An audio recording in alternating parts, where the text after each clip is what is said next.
L'un des crimes de haine les plus perturbants de l'histoire récente s'est produit aux Philippines en 2021. J'ai recherché beaucoup de cas de crimes réels, mais celui-ci m'a vraiment surpris en raison de la brutalité et du manque de pitié montré par les auteurs. Allons-y.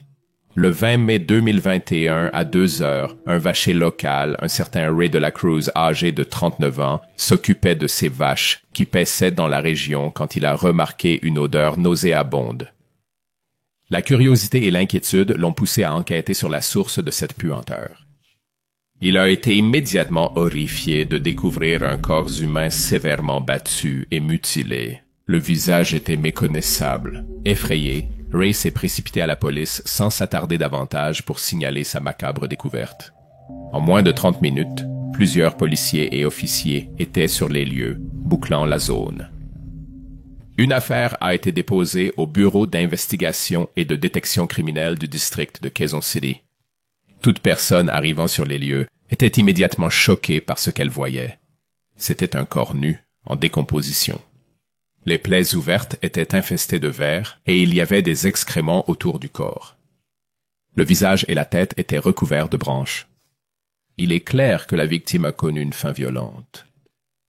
En enlevant le feuillage, les détectives ont vu le visage qui semblait avoir été écrasé plusieurs fois jusqu'à être méconnaissable. En tenant compte de la chaleur, l'équipe d'enquête a estimé que la victime était décédée environ 48 heures auparavant.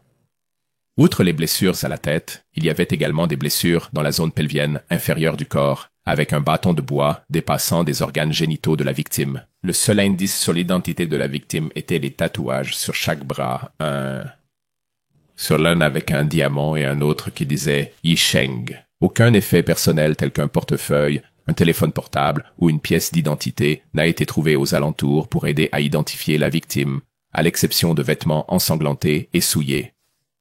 Cela comprenait un pyjama à carreaux ensanglanté, un t-shirt blanc, des slips bleus et une gaine noire.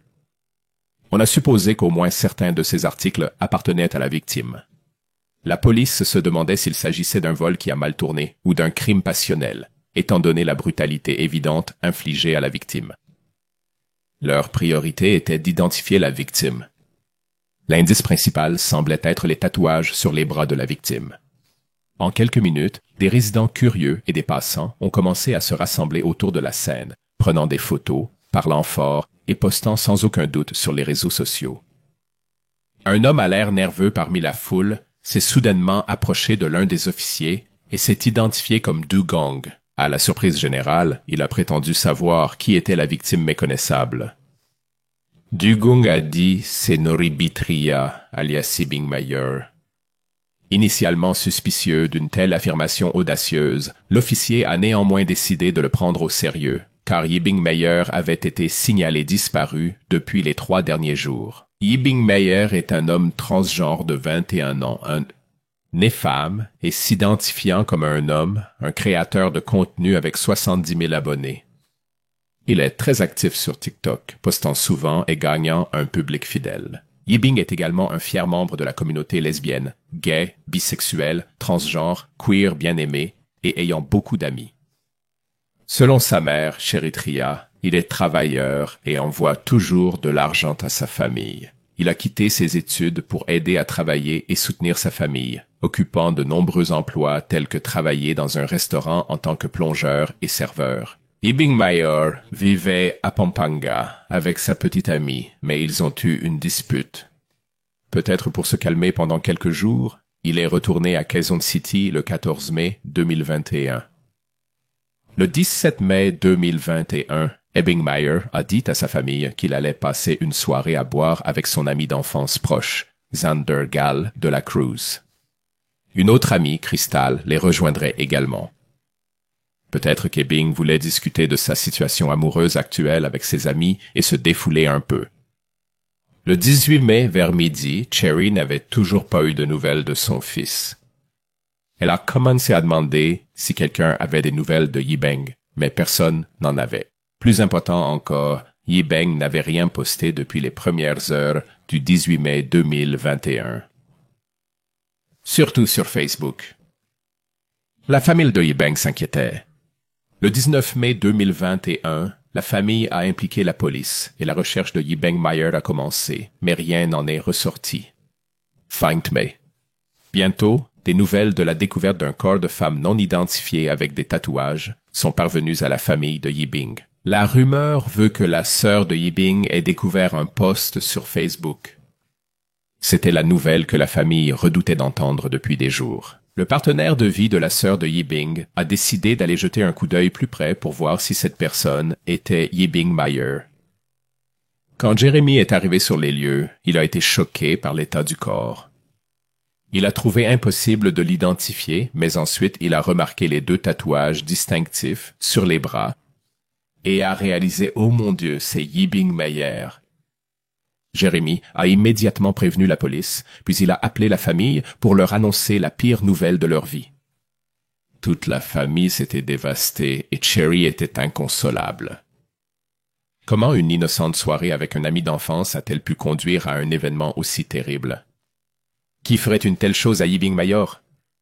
Il était si amical et apprécié de tous ceux qui le connaissaient.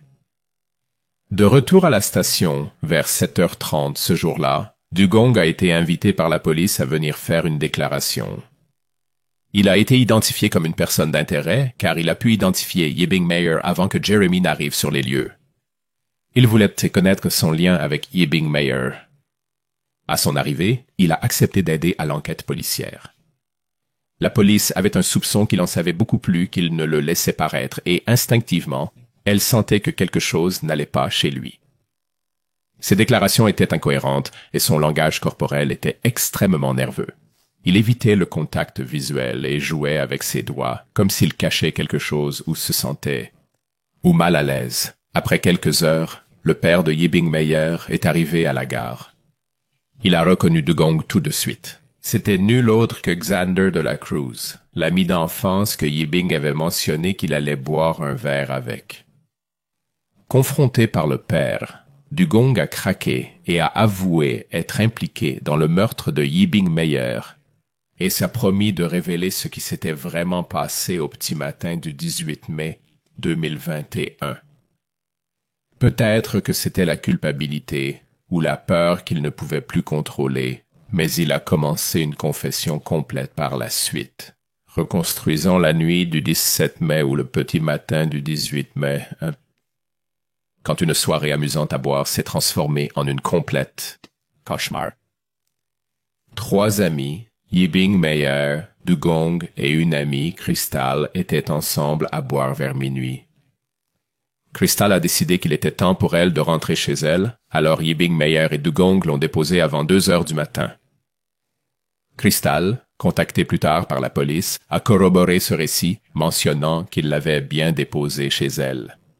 Elle a même reçu un message sur les réseaux sociaux de Yibing Meyer à 3 heures du matin cette nuit-là, disant qu'il était rentré chez lui, suivi d'un autre texte qui semblait étrange, car ce n'était pas sa façon habituelle de communiquer. Elle n'y a pas beaucoup pensé sur le moment et est allée se coucher. Après l'avoir déposé, Yibing Meyer et Dugong sont ensuite allés retrouver 2 amis de Dugong, Joel Loyola, 30 ans, et Richard Elvin Araza, 34 ans. Joël, sans emploi et vivant avec sa copine, était un trafiquant de drogue en liberté conditionnelle suite à un plaidé coupable. Richard était un ouvrier du bâtiment marié. Ces 2 hommes avaient environ 10 ans de plus que Yibing Meyer et Dugong, qui avaient respectivement 21 et 22 ans. Dugong travaillait comme chauffeur de pousse-pousse et était également marié. Dugong a déclaré qu'ils avaient pris des drogues ensemble peu de temps après leur rencontre, mais certains rapports suggèrent que Yibing Meyer était le seul du groupe à ne pas avoir pris de drogue cette nuit-là. Malheureusement, je n'ai rien trouvé dans un rapport de toxicologie pour confirmer cette attaque brutale. Quand Joel a appris que Yibing Meyer était biologiquement une femme, il l'a frappé très fort et à plusieurs reprises dans l'estomac, ce qui a fait perdre connaissance à Yibing Meyer.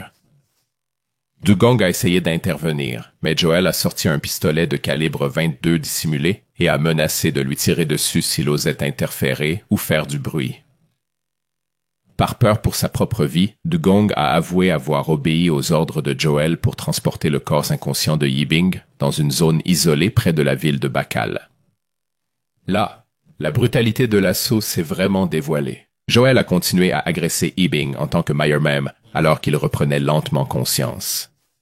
Se rendant compte de ce qui se passait, Ebing a utilisé toute sa force pour se défendre et se protéger, mais blessé et à peine conscient, il n'était pas de taille face à l'assaut vicieux. Joel a ensuite sorti un pistolet sur Dugong et lui a ordonné de ramasser un énorme rocher à proximité. Dugong a d'abord hésité, mais Joel lui a crié dessus et lui a promis qu'il le finirait sur place s'il ne se conformait pas. Dugong a ramassé un rocher et a frappé 2 fois son ami d'enfance à la tête avec. Mais ce n'était pas assez fort pour faire perdre connaissance à Yibing Meyer. Cela a rendu Joel fou et il a repoussé Dugong, le traitant de lâche. Joel a pris le dessus et a asséné des coups sans relâche à la tête de Yibing Meyer. Pendant qu'il faisait cela, il a également complètement déshabillé Yibing et l'a violé. Quand Joel a eu fini, l'autre ami, Richard, a pris le relais et a fait la même chose. Dugong a rapporté que Yibing Meyer était encore en vie à ce moment-là, gargouillant et oscillant entre la vie et la mort. C'est alors que Joel a de nouveau pointé le pistolet sur Dugong et prononcé les mots glaçants « Maintenant, c'est ton tour ».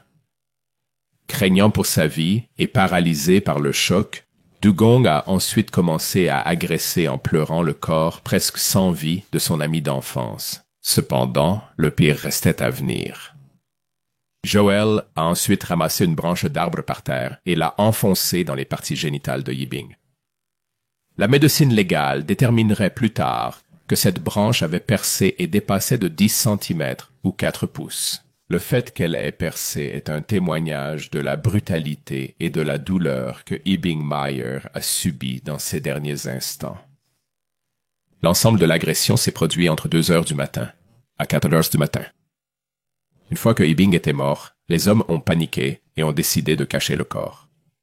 Ils ont traîné le corps sans vie d'Yibing Meyer jusqu'à une zone reculée de Situbacal, couvrant le visage avec des branches et des feuilles dans une tentative faible de dissimuler leur crime.